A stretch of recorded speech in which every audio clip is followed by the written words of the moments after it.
안녕하세요, 이완욱입니다. 저는 지금 전남대학교 수산과학연구소에서 일을 하고 있고요. 지금도 계속 물고기 연구를 계속 하고 있습니다.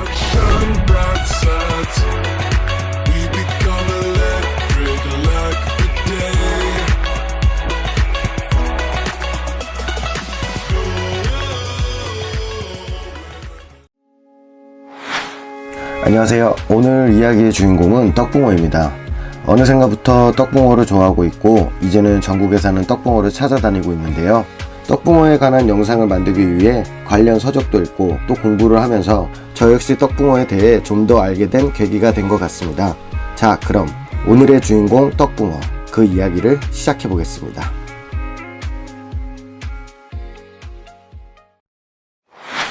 겐고로 분화, 학명은 카라시우스 큐비에리, 한국 떡붕어, 일본 헤라분화의 원종입니다. 겐고로 분화는 일본 최대 크기 호수인 비와우와 그 유역에서만 서식하고 있는 고유 어종이었는데요. 비와우는 약 500만 년 전에 형성된 일본 최대 크기의 자연 호수로 서울시 면적보다도 큰 대형 호수입니다.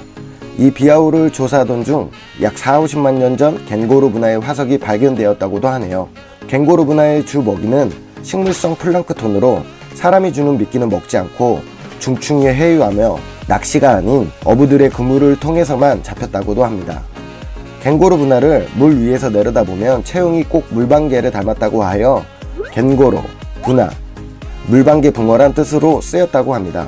자, 그럼 겐고로 분화만의 자세한 특징들 이한욱 교수님께 여쭤보도록 하겠습니다.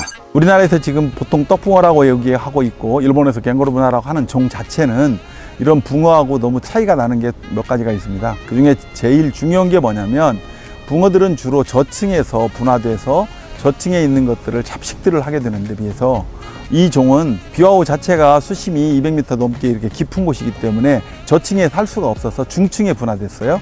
그리고 댐이 커지다 보니까 중간에 살고 있는 식물성 플랑크톤을 먹다 보니까 얘들이 모든 먹이성이 식물성에 맞추어져 있습니다. 이 종은 그렇기 때문에 붕어와는 전혀 다른 종이에요. 그래서 우리가 붕어라고 해서 붕어의 특징으로 이 종을 접근한다면 생태적으로도 차이가, 모양은 좀 비슷하지만 생태적으로는 너무 많은 차이가 나는 겁니다. 네, 생태적으로 많은 차이가 있던 겐고로 분화. 1900년대 초 오사카부 담수어 시험장에서 겐고로 분화의 먹이 습성 교정에 성공합니다. 이후 식용과 낚시를 위해 품종 개량을 하게 되고 일본 전역으로 퍼지게 되는데요. 양식사업 발상지였던 가와치 지역의 이름을 따 겐고로 분화의 양식종을 가와치 분화라고 불렀습니다. 또한 모양이 평평하고 넓적하여 히라 분화라고 불리다 지금은 음이 바뀌어 헤라 분화로 불리고 있습니다. 겐고로 분화에서 헤라 분화로 오기까지 이한욱 교수님의 말씀 들어보겠습니다. 떡붕어의 원래 원산지인 비와우치를 가져다가 일본에서는 굉장히 좋아하니까 이것들이 그 연구소에 들어와 있었습니다. 그래서 연구소에서 이걸 품종을 개량해서 식물성만 아니고 잡식성이 될 수 있도록 붕어와도 교잡이 좀 돼서 그래 들어왔기 때문에 지금 우리나라에 들어온 종도 원종, 그러니까 비와우에 살고 있던 원종과는 차이가 있는, 그러니까 이미 품종이 개량된 종으로 그렇게 보입니다. 겐고로 분화라든지 가와치 분화라든가 이렇게 하는 종들은 학명으로는 카라시우스 큐베리라는 떡붕어 학명을 쓸 수밖에 없어요. 그러니까 그 종에 대해서는 뭐 두 개를 별도로 봐야 되느냐 아느냐는 전혀 그렇지 않습니다. 네, 어느덧 마지막 이야기, 떡붕어입니다. 한국에 들어온 떡붕어는 겐고로 분화의 양식종인 헤라 분화입니다. 그렇다면 떡붕어가 국내에 유입된 시기와 경로는 어떻게 될까요? 1964년 서울 공대 교수님께서 일본에서 헤라 분화 성어 20마리를 시험 양식용으로 가져왔다는 보도가 있습니다. 하지만 이후의 성과나 공식적인 자료는 더 이상 없습니다. 그 후 정부의 공식적인 기록으로 남아있는 자료는 1972년 일본 오사카 담수어 시험장으로부터 진해 내수면 연구소로 치어를 기증받아 체란, 부화, 사육 시험을 마치고 1976년에서 1982년 사이 청평호, 소양호, 예당지 등 큰 댐, 호 위주로 이식 방류하였다고 합니다. 또한 정부의 공식 기록보다 조금 앞서 경기도 파주에 사는 민간 양식업자가 1970년 헤라붕어를 도입해 1972년 경기도 일대 유료 낚시터와 강원도, 부산, 제주 등지에 분양하였다고 합니다. 정리해보면 진해 내수면 연구소는 댐, 호 위주로, 민간 양식업자는 떡붕어토로 정평이 난 수많은 저수지 위주로 방류를 하였다는 겁니다. 마지막으로 떡붕어의 이름의 시작 어디일까요? 1970년 기사를 보면 헤라브나를 직역하여 주걱붕어라 부르고 있습니다. 같은 시기 파주 민간 양식업자는 떡두꺼비처럼 잘 자라라는 뜻으로 떡붕어로 부른 것이 널리 쓰이게 되고 지금의 표준어가 되었다고 합니다. 자, 그럼 한국 떡붕어 유입 경로에 관해 이한옥 교수님의 말씀 들어보도록 하겠습니다. 베스나 블룩 이름 굉장히 들어온 게 클리어해요. 근데 떡붕어는 약간의 의심스러운 게 몇 가지 있고 그 전에 들어왔을 거라고 생각하는 것들이 있는데 그게 뭐냐면 일제강점기 때 잉어가 품종 개량돼서 우리나라에 일본에서 들어온 적이 있어요. 그때 떡붕어도 들어왔을 거라는 많은 사람들이 추측을 하는데 그게 남아있질 않아요. 그래서 그걸 모르고 그 이후에 60년대에서 70년대에 이 떡붕어가 들어오면 어느 때 들어왔냐면 진해나 이런 데를 통해서 우리 국립수산학원이나 이런 연구자들을 통해서 들어왔다. 이것들을 가지고 연구소에서 대량으로 댐이 생기거나 저수지가 생겼을 때 방류를 시켰다. 이게 지금 정설이긴 한데 이렇게 하는데 정확한 기록이 조금 미비해요. 그렇지만 국립수산과학원에서 나온 기록을 보면 정설이에요. 그 뒤에 다른 사람들이 들어왔을 수도 있고 그 전에 뭐 들어왔다는 다른 얘기가 할 수가 있는데 했다면 이게 일제 이전에도 들어왔을 가능성도 있어요.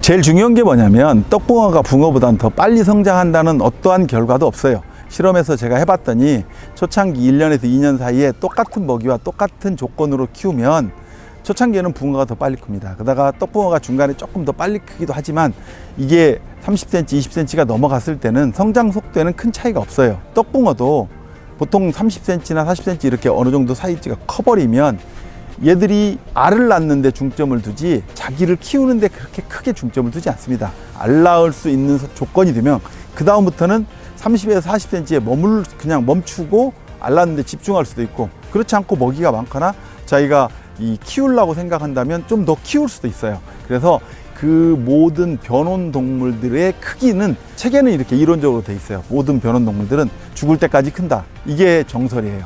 다만 노화되면은 크진 않겠지만 그래도 클 수 있습니다. 무게도 늘어날 수 있고. 그렇기 때문에 지금 말하는 몇 cm까지는 언제 크고 몇 년 지나면 얼마나 크느냐 그건 과학적이지 않아요. 걔가 살고 있는 조건, 먹이 습성, 그 다음에 경쟁자들 이런 거에 의해서 성장의 차이가 있기 때문에 각 떼모별로 큰 떡붕어가 나오는 지역에 계속 떡붕어가 나오는 거예요. 수명이 길다는 것은 붕어도 그렇고 떡붕어도 그렇고 지금까지 나와 있는 모든 것들은 자연사를 할 수 있을 때까지 조건이 되어야 되는데 잉어는 한 60에서 100년까지 산 그것들이 기록들이 있어요. 그러나 떡붕어를 그렇게 많이 키운 기록이 없어요. 그래서 떡붕어들은 보통 한 그 크기로 보나 이런 것들을 본다면 10에서 20년 정도 크지 않겠냐 하지만 30년, 40년 키우면 살 수도 있는데 그거에 대한 실험은 없어요. 떡붕어는 산란할 때 어디에 하냐면 모든 물속에 있는 수초 지역이나 수초나 물풀이 이런 데를 찾아서 산란을 하게 돼요. 그렇기 때문에 얘들은 산란기가 되면 어떤 경우든 그늘이 보이는 뿌리라든지 갈대밭이라든지 뭐 이런 자기 알을 붙이기 좋은 장소, 가장자리에 모이게 됩니다. 산란기에는 먹이를 먹는 것보다는 산란이 우선하기 때문에 그러면서 먹을 수 있긴 해요. 그러나 먹이가 우선이진 않아요. 자기 선택은 무조건 산란장을 찾는 게 우선이에요.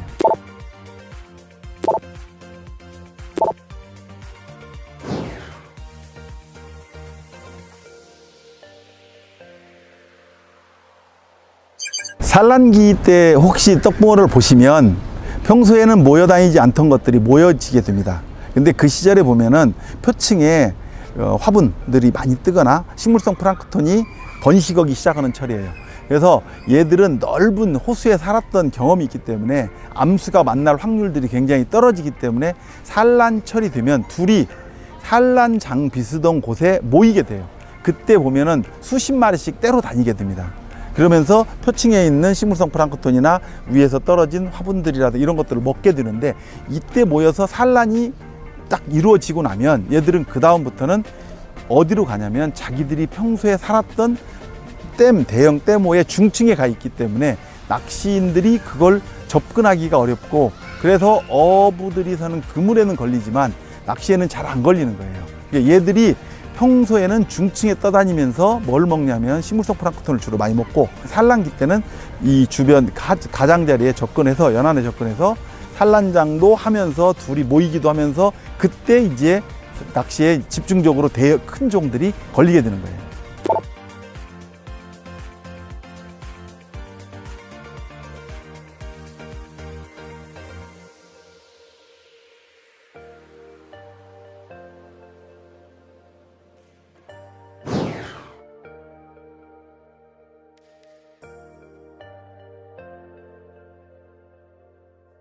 붕어가 댐호에 두면 체구가 높아요. 그리고 저수지가 또 되면 약간 하얀색인데 댐호치는 좀 덜 그렇고, 강으로 오면 노란색이 되고, 심지어는 뭐 까만 점백해 갖고 체구도 낮고 이렇게 되는 상황이 돼요. 이것이 그러면 같은 종이냐 아니냐 얘기를 하는데, 이 종은 에코 타입이라는 얘기를 해요. 그럼 행태적으로 사는 장소에 따라서 이 차이를 보이는 거예요. 그래서 뭐 북한 사람은 한국 사람은 똑같지만 먹는 것에 의해서 키나 몸무게 다 달라지는 것과 똑같이 이 방식으로 생각한다면 떡붕어가 살고 있는 장소에 따라서 이 크기나 모양이나 이런 거 다 다를 수 있어요. 근데 댐호에 있는 색깔이 다른 두 가지 종류라고 했던 것들 중에 많은 부분들이 떡붕어가 아닌 종을 떡붕어로 알고 있는 사람들이 많아요. 낚시인도 일부.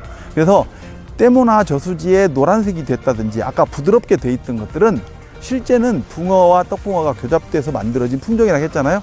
붕어 쪽에 더 가까워진 거예요. 그래서 그런 모양인 거고, 그 다음에 어떤 각기 세게 있고 떡붕어 특징이 강한 종들이 있잖아요. 이 종들이 그게 원래 원종에 가까운 떡붕어, 일본의 떡붕어의 원종에 가까운 종이에요. 그래서 그 종들은 더 식물성을 더 좋아할 거예요.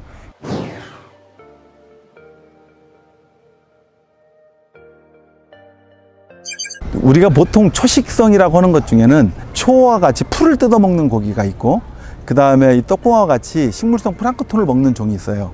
그 다음에 우리 붕어 같이 잡식성, 지렁이나 이런 것도 먹지만 식물성 플랑크톤 뜯어먹는 종이 있는데, 초어조차도 떡밥을 넣어주면 떡밥을 좋아하고, 심지어 육류를 넣어주면 육류도 먹어요. 그러니까 지금 우리가 얘기했던, 엄격히 얘기한다면 먼 것은 멋만 먹는다가 아니에요. 이 종들은 그걸 먹을 수 있도록 만들어져 있긴 하지만, 그렇지만 보통 일반적인 모든 종도 먹을 수 있어요. 식물성 플랑크톤을 먹는 것은 먹을 게 없기 때문에 경쟁에서, 자연에서 그걸 주식으로 먹을 수 있도록 종 분화가 된 것일 뿐이지, 지렁이를 안 먹는다, 떡밥을 안 먹는다, 그렇지 않고 뭐 다른 것을 안 먹는다 아니에요. 심지어 떡붕어가 루어에도 물고 나오기도 해요. 그러니까 그런 것들은, 그런 것들에 대한 우리가 알고 있는 것들은 뭐는 뭐만 먹는다고 정해놓으니까 그러는 거예요. 생물은 뭐든지 먹을 수 있습니다.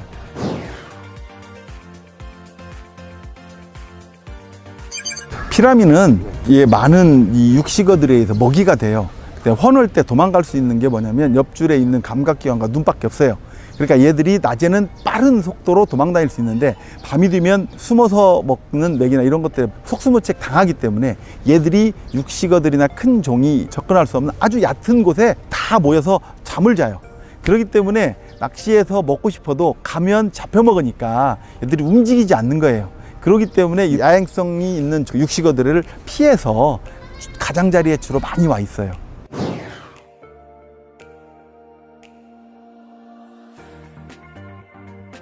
혹부리 토종붕어와 긴꼬리 붕어는 다 똑같은 겁니다. 유전자 속에 들어있을 수 있어요, 충분히. 그리고 이게 우리 고유 유전자 속에 들어있을 수도 있고, 이것을 가지고 검사를 해봤는데 사이즈가 작을 때와 클 때와 차이가 있기 때문에 얘의 실체를 밝혀서 얘는 새로운 거다고 얘기하기는 좀 어려워서 품종이에요. 어떻게 의미에서 본다면, 그 동물에서는 그 품종들이지만 두 종이 교배가 되는 종들은 하나의 붕어라고 학명을 카라시우스 아우라투스라는 학명 하나로 쓸 수밖에 없기 때문에, 그 다음에 희나리 붕어 자체도 사람들은 낙동강에 원래 살았다고 하는데, 실제 원래 살았다는 이 종을, 이 종이 희나리 붕어니까 이 종과 떡붕어 차이를 좀 정확히 좀 해달라고 내가 한 10년 전, 15년 전쯤에 계속 조사를 해서 낚시인들한테 달라고 했는데, 한 명도 이거의 희나리 붕어를 자기가 자신 있다 하고 얘기한 적이 없어서 저는 희나리 붕어는 옛날에 그 전에 떡붕어가 일제시대 때 들어온 것들이 낙동강에 퍼져 있어서 그런 거나 아니면 진짜 희나리 붕어가 있었는데 이미 떡붕어나 이런 것들과 교배가 이루어졌거나 또는 지금 차이를 모를 정도로 이게 계속되었기 때문에 그런 일이 있다고 생각을 합니다. 희나리에 대한 있는가 없는가에 대한 논쟁은 계속돼요. 전 유전자 때문에 많은 학자들이 그거에 대해서 조사를 했는데 많은 학자들이 중간에 하고 난 뒤에 결론을 낼 수가 없었어요. 왜냐하면 너무 복잡해요. 붕어 낚시 기술이나 떡붕어 낚시 기술이 복잡한 거 마찬가지로 얘의 유전적인 특징이나 형태적인 특징도 너무 다양하고 이것이 전혀 다른 종의 붕어라고 얘기하는 것은 아직까지는 과학적으로 증명되지 않았어요.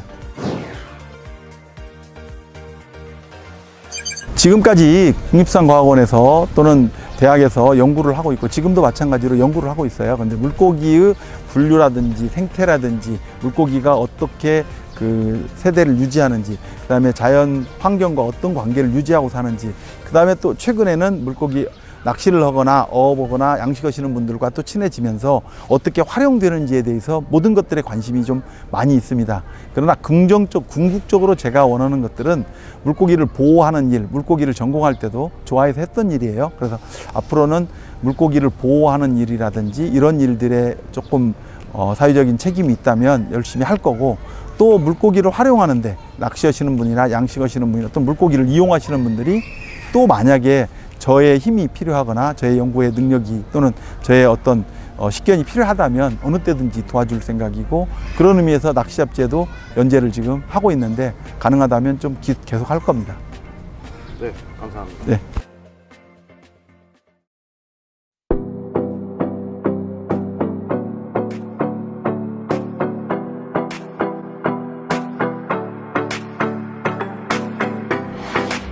환경부는 그걸 고려하지 않고 일단 지정하고 싶어 하고, 그 다음에 농림부라든지 해수부라든지 이런 데는 또 산업적인 것을 보호해야 될 그런 필요가 있기 때문에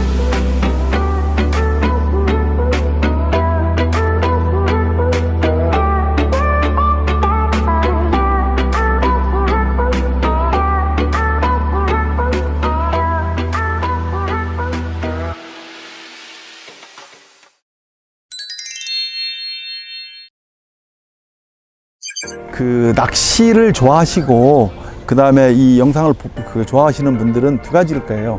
물고기를 굉장히 좋아하거나 아니면 낚시를 좋아하시는 분들인데, 그분들에게 꼭 부탁하고 싶은 게 뭐냐면 우리가 가지고 있는 자원이 충분해야지 낚시도 즐길 수 있고 그 다음에 이 영상 즐길 수가 있는데, 너무 작은 고기들을 잡고 그 다음에 방류를 하지 않고 이런 경우가 많아요. 그래서 이렇게 했으면 좋겠고, 두 번째는 뭐냐면 이 종들에 대해서, 물고기에 대해서 좀 많이 알았으면 좋겠어요. 그리고 좋아했으면 좋겠어요.